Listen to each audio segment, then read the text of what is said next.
السلام عليكم، شلونكم أصدقائي؟ اليوم جبت لكم أكل كتير طيب كتير ممتازة. هي مرقة البامي وجنبها رز بشعيري. خلينا نشوف المقادير وطريقتها شلون. هلا هون عندي مواد مرقة البامي. بحتاج تقريبا هون 200 غرام لحمة راس عصفور. هون عندي نص كيلو بامي.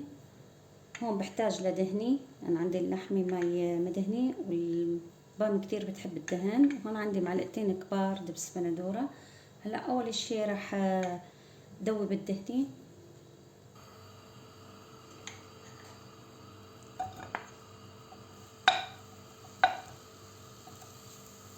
هون عندي دهني خشني ودهني ناعمة. هلا راح دوب الدهني.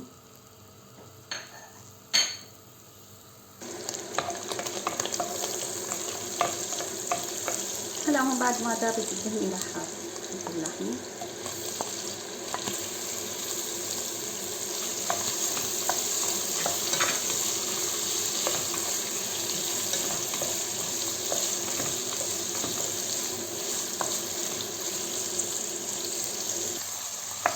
هلا بعد ما حمصت اللحمة راح احط دبس البندورة.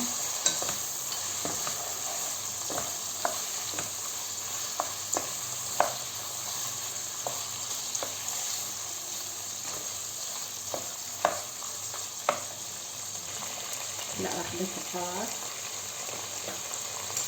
في 7 بهارات.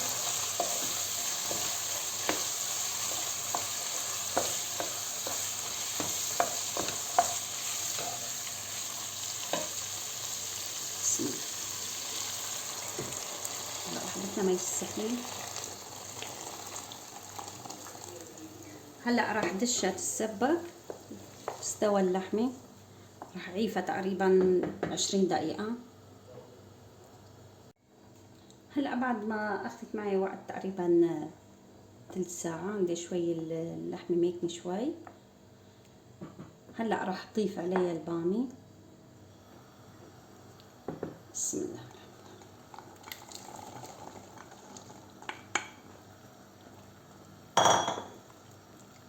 طبعا اللحمة انا ماني ملحتها. هلا راح احط لها ملح.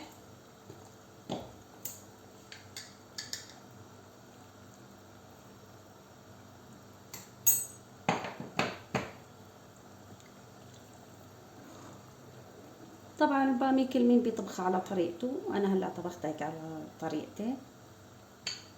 هلا بعيفها تقريبا بتاخد معي من ربع ساعة ل20 دقيقة.